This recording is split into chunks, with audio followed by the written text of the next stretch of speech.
बनवणार आहेत आम्ही दुधी भोपळ्याची भाजी. तर यासाठी भोपळा असा कट करून घेतलेला आहे, शेंगदाणे भाजून घेतलेले आहेत आणि लसूण, जिरी, मोहरी, कढीपत्ता हे छान असं तेलामध्ये परतून घेतलेले आहे.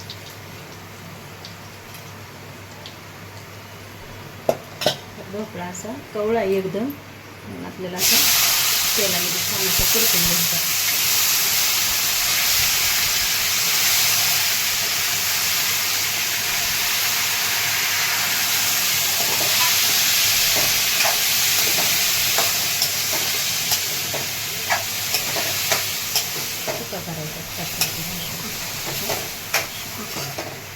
तर एकदम कवळा भोपळा आहे, तर आपल्याला हा सुक्काच करून घ्यायचा आहे.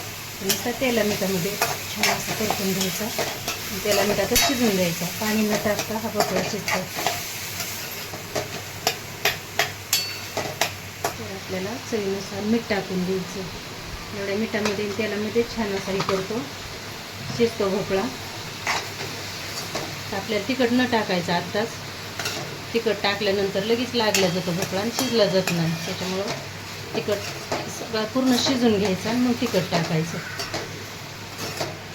आपण आता झाकण ठेवून घ्यायचं 10 मिनिट मंद गॅसवर शिजून घ्यायचा. मग छान असा वाफरला जातो भोपळा. आता 10 मिनिटातच छान असा भोपळा शिजलेला आहे. तर आपण आता थोडीशी चवीनुसार तिखट टाकून घ्यायचं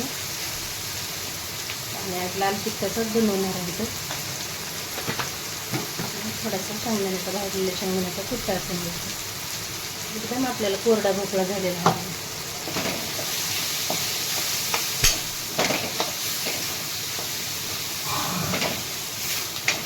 थोडीशी कोथिंबीर टाकून घ्यायची. तर आता हा भोपळा खाण्यासाठी तयार झालेला आहे.